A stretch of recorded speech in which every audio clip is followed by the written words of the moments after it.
Hi, it's Cloudy, and this is the process of how I made a zombie doll for Halloween. I had this used Frankenstein doll which was missing a nose and had a chipped knee, and I thought it would be perfect for this project because I could turn these imperfections into wounds. This doll had extremely loose hip joints with pretty disgusting old elastics, so I decided to immobilize the legs and sculpt on them. I didn't have a very specific plan going into this, so it was a different process from the previous doll. I started with removing all of the factory paint and the elastic in the hip joints. Here you can see the imperfections on the doll more clearly. I think the nose had been bitten off by a child. To be able to put the legs in a pose, I had to first reattach them to the body, and I used a wire for that.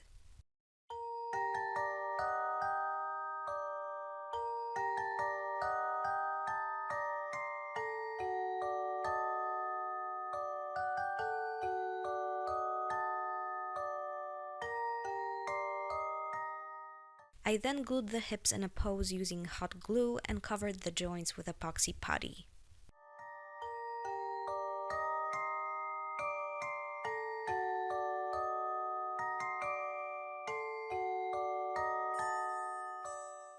At first, I wanted to give the doll distressed shorts or a distressed skirt, but I didn't really have a suitable material.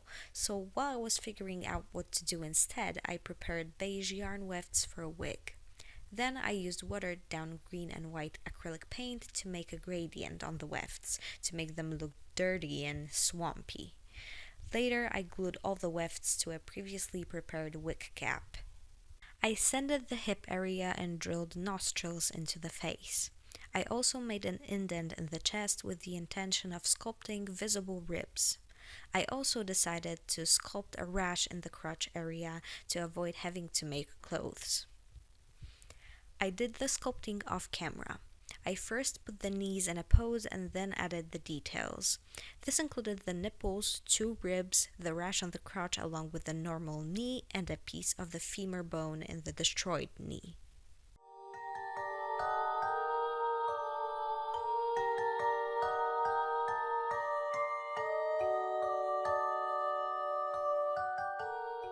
I painted the skin with acrylic paint, leaving the rash blank. The color wasn't an exact match to the plastic, but I knew I would blend it in with soft pastels later. I also painted the rash with a very light shade of pink.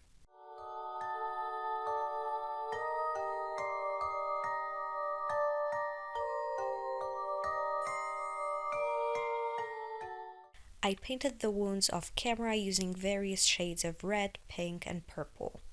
For the bones, I used an off-white color and then dry brushed some brown. The nipples were painted with a light pink as well. I sprayed the body twice with Mr. Super Clear and moved on to shading with soft pastels. For the shadows, I used dark gray mixed with a bit of green. I also blended the painted parts of skin with the plastic using various grays. I added purple, blue, and yellow in some places for a kind of bruising effect. I also used white for highlights.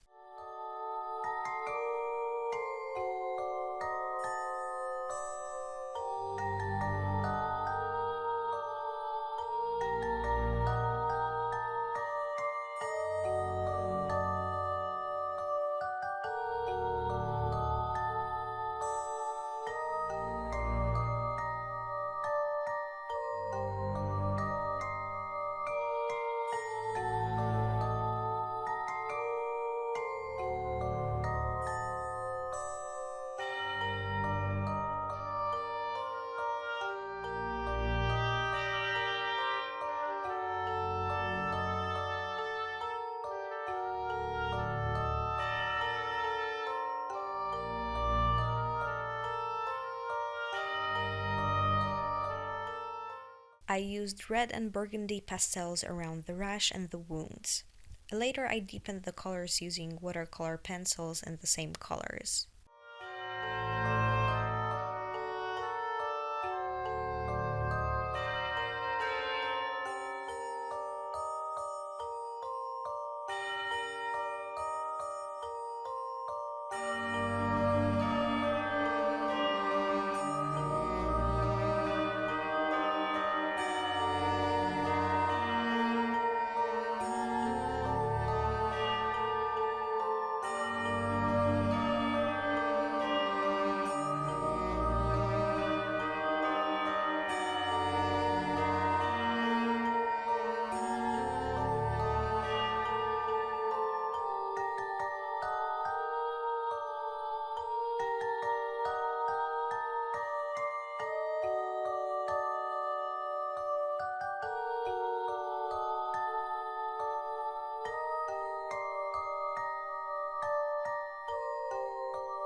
I reattached the head to the body. I gave the nose wound the same treatment as the other wounds. After spraying the head with 2 layers of Mr. Super Clear, I could start working on the face up. I first sketched out the eyes and then moved on to shading with soft pastels using the same colors as on the body.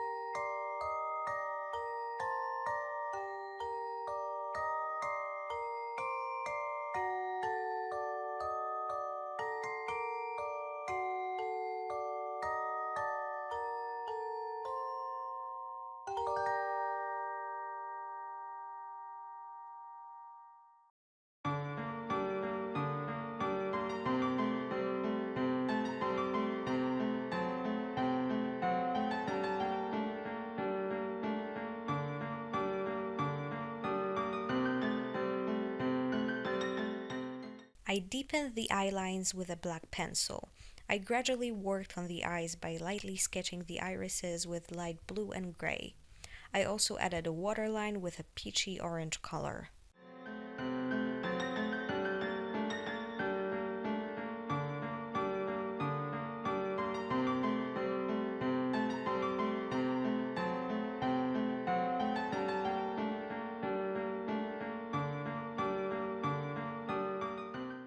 I added eyelashes and red marks on the face.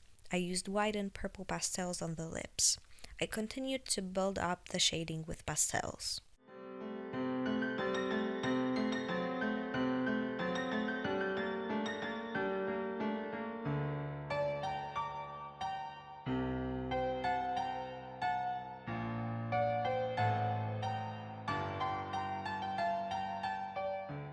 I enhanced the red marks with a red pencil and added red on the whites of the eyes. I also built up the colors of the eyes by switching between pencils and pastels.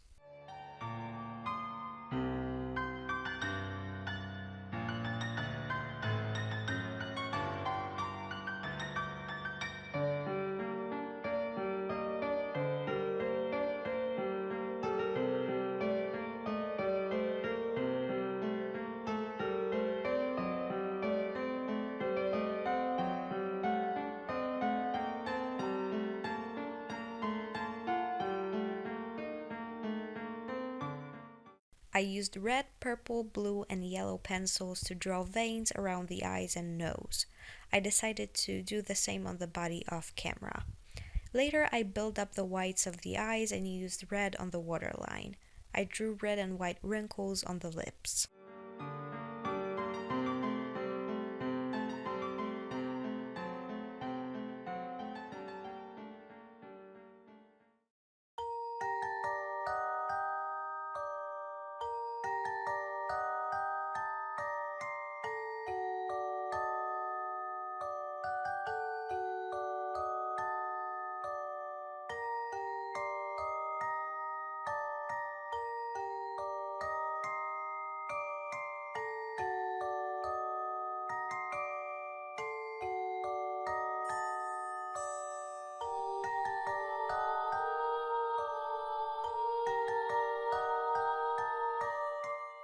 Off camera, I deepened the color of the eyelashes and darkened the center of the lips with gray paint and pastels.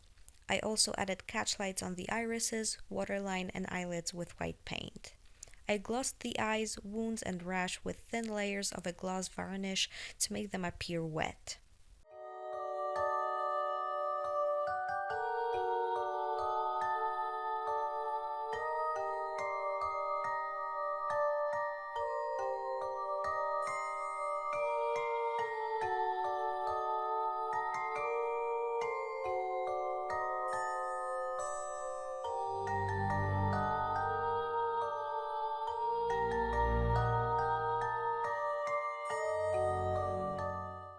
I painted the hairline with a beige yellow color in case it peeked out from under the wig and topped it with a matte varnish so it wouldn't scrape or peel off. All that was left was to style the wig and see the final result.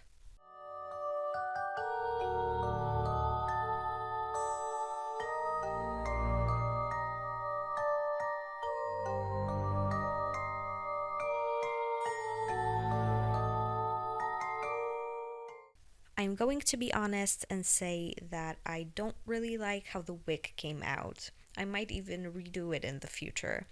But I was running out of time because I wanted to finish the doll for Halloween. I would also love to make a proper stand for her in the future to properly show off her pose. I do feel pretty proud of the sculpting, painting, and shading I did. It's not perfect, but I think it turned out well, and it doesn't have to be perfect since it's a monster. I hope you enjoyed the video and hopefully see you next time.